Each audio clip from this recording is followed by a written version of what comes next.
pretty important if you want to get home. Someone has lost a key to a Honda car, and they gutted it to gift shop deal, so a Honda. Thank you. At this point, I would call Ms. Ann Aspenwall. Ann?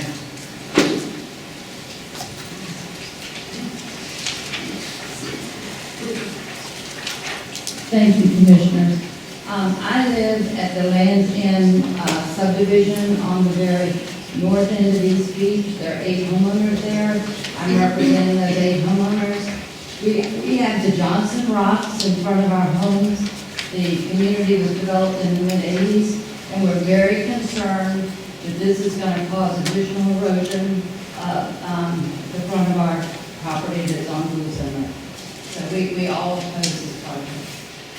This is a bad idea. What we're talking about is protecting 8 lots at the expense of the entire spit, which is in a conservation easement. It's meant to be protected. Going ducks. The Army Corps of Engineers has said they're bad. Ms. Barmeyer just said, if you look at the rest of what it said, pay attention to the language. Under certain conditions, it can work. This one hasn't worked. This is supposedly a successful drawing. This one hasn't worked when you look at all the objective data and the erosion that it's caused downdrift of the drawing. 43 scientists think the drawings are a bad idea, and they've asked for a ban. They agree with the Army Corps of Engineers that this drawing is a bad idea. It'll have the same effects as the current system, and the permit should be denied. Thank you. This meeting, Egan.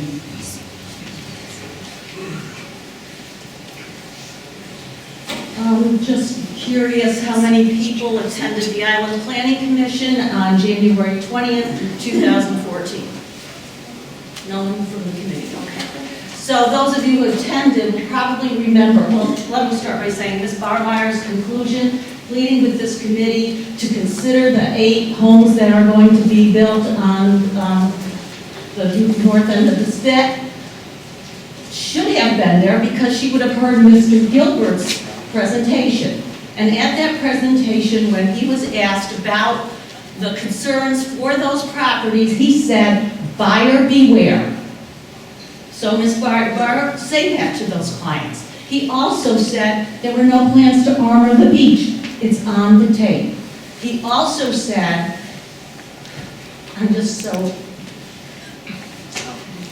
he also said that the homeowners would see the same things we all saw, the same things we all see, the same things the scientists have said.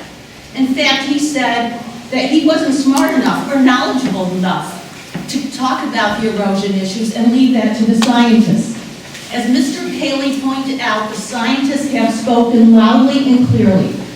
Our own DNR staff has said this point will endanger the species that live there. The migratory birds who fly their little hearts out and their wings out to land on that beach to rest, nest, and prosper.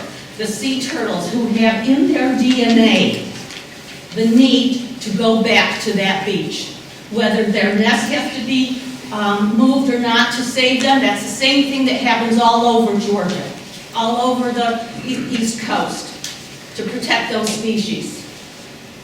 So I say deny this permit, buyer beware, as Mr. Gilbert said, and let this project, let them have their homes without the drawings. Let's protect the voiceless creatures. Good morning, Chairman, committee members, staff. My name is James Holland.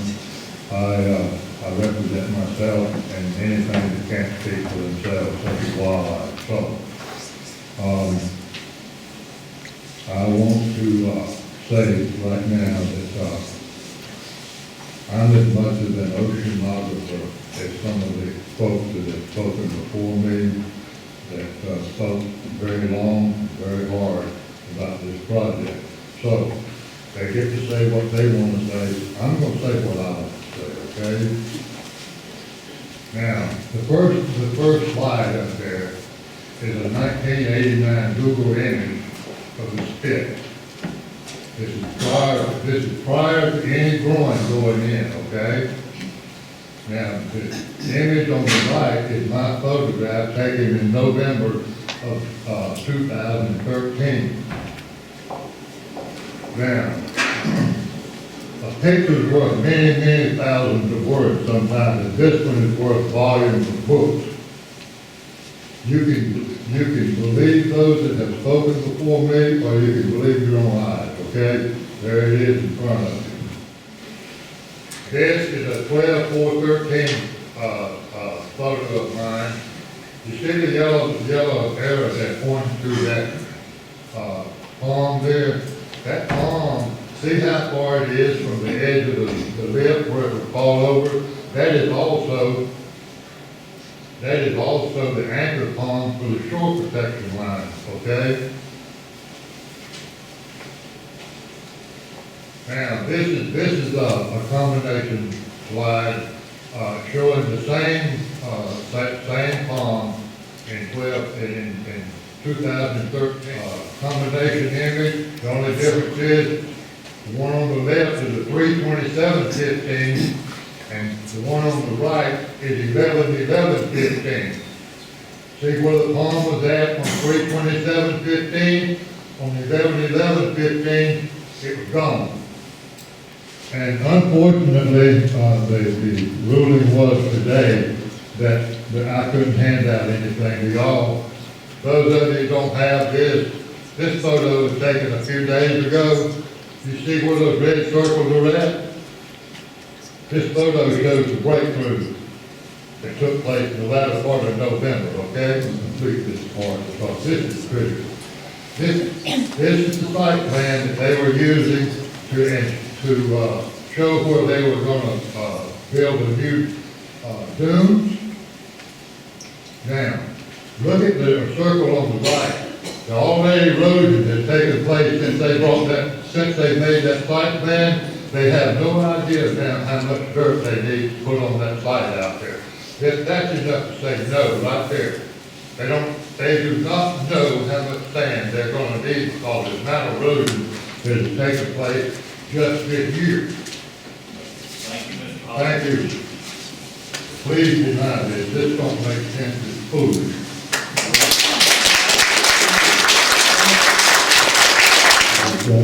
My name is Dr. Fred Marlin. 20 years director of Marshland Beach. May I, gentlemen, of the shore committee, offer my thoughts without being intrusive. 120,000 cubic yards of sand are proposed to be dug up from an intertidal and subtidal area that belongs to the state of Georgia. The application by Thomas and Hutton, their technical part, is drawing number 12, shows an excavation of 7 feet deep. Now, with the application, the recommendation of the staff, it's not 7 feet deep, it's 12 feet deep. 6 feet above mean sea level and 6 feet below. So it's a 12-foot hole, not a 7-foot hole. Now, how did that change from 45,000 feet? In other words, the 7-foot hole would only give you 750,000, 75,000 cubic yards.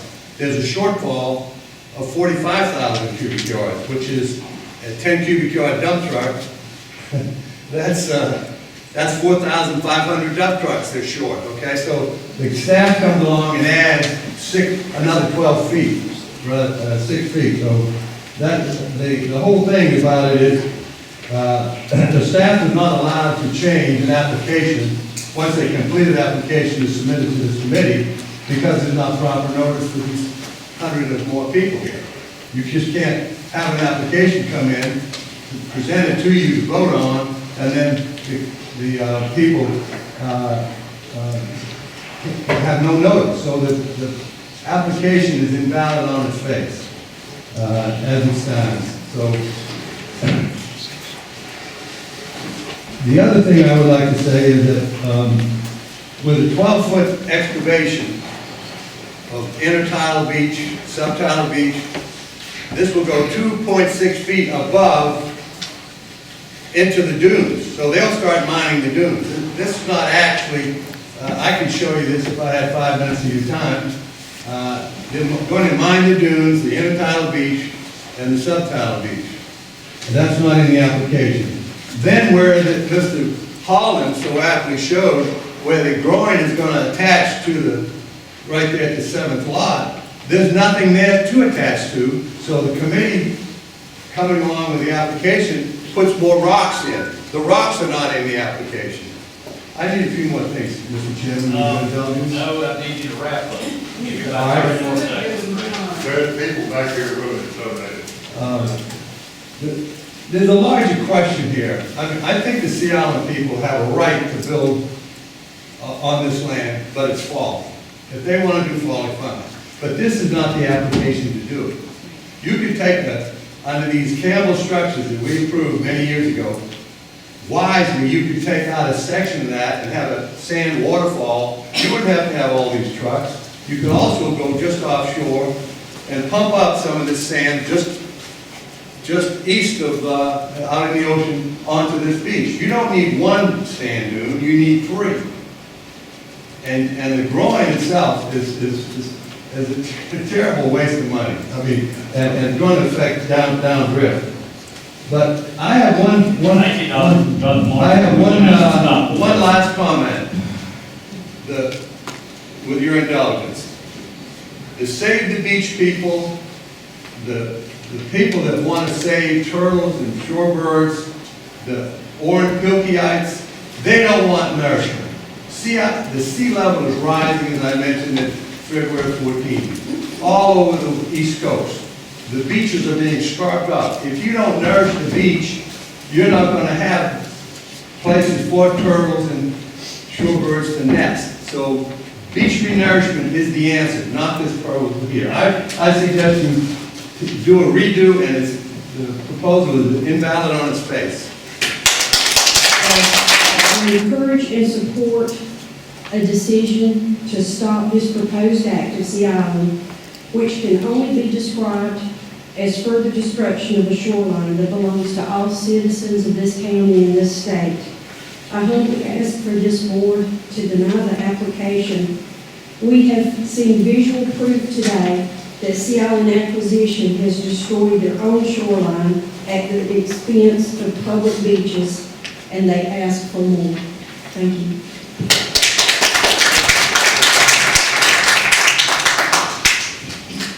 Daniel Harshner. Commissioner Williams, committee members, my name is Bill Staff. I'm an attorney with the Southern Environmental Law Center, and I'm here on behalf of 100 Miles. In the next few minutes, I want to, one, talk about the precedent that this project would set, talk about what other states are doing about groins, and also talk about the public interest. If this committee were to permit this groin based on the facts before it would have a tough time denying any groin proposal going forward. The groin serves no public benefit. The groin is merely a ploy to construct a beach in front of 8 building lots. No existing homes are even in peril. The groin would inhibit endangered sea turtles from nesting on the spit. The groin would trigger erosion that would destroy critical nesting habitat for endangered shorebirds. The groin would be downdrift of an existing groin that has already consumed large chunks of the spit. And 2 government agencies, the Wildlife Resources Division and the Fish and Wildlife Service, have recommended denial. I repeat, with facts like these, if this committee were to approve this groin, it would have to approve every other groin requested in the future. I read in here in the special conditions, special condition number 4 before you, that permittee shall be required to maintain the project. Now that is an incredibly ambiguous and contradictory statement, because once those 8 lots are sold. And once those 8 totally unnecessary super-mac mansions are built, you know damn well that the owners of those mansions and their lawyers and their experts and their engineers will be demanding that there'll be more armory, perhaps another groin, more pumping of sand, and so on. Where does it end? Well, it can end right now if you deny this permit, this application permit. If you don't deny this application, then the people in this room are going to be coming to the Island Planning Commission and to the County Commission when the applicant has to go through the conditional use permit process of Glenn County in order to construct this groin and do this beach renourishment in this particular area. There is an overlay which requires this to be a conditional use. Now, let me talk about some of the language I find in the permit application. Let me talk about the permittee. Seattle Acquisitions LLC is a corporation registered in Delaware, but entitled to operate in the state of Georgia. It is not, based on what it has published, what it has written, what it is stipulated to, is not a credible organization. After numerous complaints from citizens about the abuse being perpetrated on the beach in front of the beach club on Sea Island for commercial purposes, the company entered into a consent agreement with the Department of Natural Resources on June 18, 2015.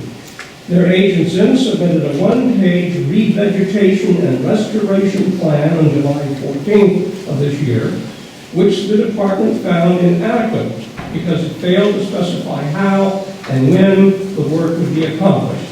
Almost 2 months later, a representative of the CRD provided a narrative summary of the plan to which CIA Acquisitions had presumably agreed yet again.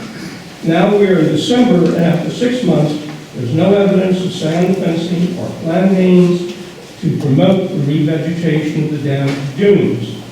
These absentee landlords from Wall Street are not to be trusted to do anything in or with Georgia's public lands. I've heard a lot of testimony today. It's hard to think I've absorbed it all, but it seems like what we're talking about is a couple of types of risk. This is a big project, what we call the Great Wall of Sea Island, maybe. And it's a big risk that's involved. Not to Sea Island, not to the people who are applying for the permit, but for anybody that is south of there. I think it's generally accepted and known and been borne out by the slides here today that when you put up a groin or some obstruction to the natural hydrology of the beach, that it tends to cause erosion to the south. So, it seems to me very simple that you put up a groin and there's nothing to the south but sand dunes the Sea Island's going to give away, that's no problem. But you've got East Beach and the whole of St. Simon's Beach. That is a huge risk, a big problem. Now, I'll back up just a minute, just give you a little bit of history that you might not have heard of. Despite the best intentions and high-blown calculations of fluid mechanics, this hydrology business is sort of an inexact science and an exact science. About 20 years ago, I've been a boater in this area for over 60 years. About 20 years ago, the Sea Island Company got permission to have, through Corps of Engineers and the DNR, to dredge between Pelican Spit, which is on the north end of Sea Island, the other end of the island, and Little St. Simon's in order to get the sand to truck it down the beach and to smooth out the beach. Well, Pelican Spit is a place that I have enjoyed since a child, and that is over 60 years ago when I first went there. Pelican Spit did what you might expect. It washed into the hole created by the dredging and then washed away. The bird nests, the vegetation that was grown, everything disappeared until it was almost essentially gone, would have been about 80 or 90 acres. I asked about that and got a shrugged answer. Well, we've had some northeast winds. You know, okay. So this is not something we want to do. It just doesn't make sense to put up something that puts at risk not only the beaches on the St. Simons, but the livelihood of those depending on the beaches. Now, the other thing that I have not heard mentioned today that I don't think is trivial, but it is another risk. That is, thank you, I'm summing it up right now. That is the risk to human life. We all know that jetties are necessary and people get killed on jetties. There were a couple of people got killed a year ago on the Jekyll jetties over here, but we need that to keep the waterway open. This morning when I got up, and I am going to finish, this morning when I got up, it was before daylight, I looked out there and see, as I frequently see, across the sand dunes, because I looked from my backyard right to Gould's Inlet. There were 4 lights. These sometimes are as many as 15 or 20. Those are shrimp boats that are out there in what they call the honey hole, and they've been fishing there for years and years when the shrimp run. So what do you think is going to be the safety effect of putting the Great Wall of Sea Island now 300 feet into the ocean, where the shrimpers are out there mooring their boats when the shrimp are running? And I can, as I say, you can buy in my backyard. I'll invite you there. I live in Wesley Oaks, right across from Gould's Inlet, and you'll see the lights out there. So there are people out there, and those shrimpers' lives and other boats' lives count too. Thanks very much. Thank you, Mr. Pope. Bill Whitehall, is there a second?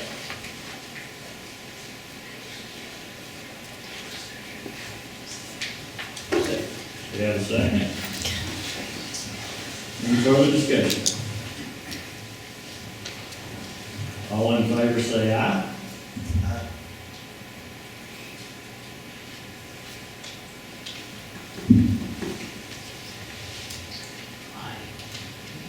All opposed? Opposed. Motion carries 2-1. We've got some further business to attend to, resolution. I know there's some folks that Shame on you. may want to leave. Shame on you. Okay, order. Can we have a roll call? Shame on you. Are there only 3 members up there?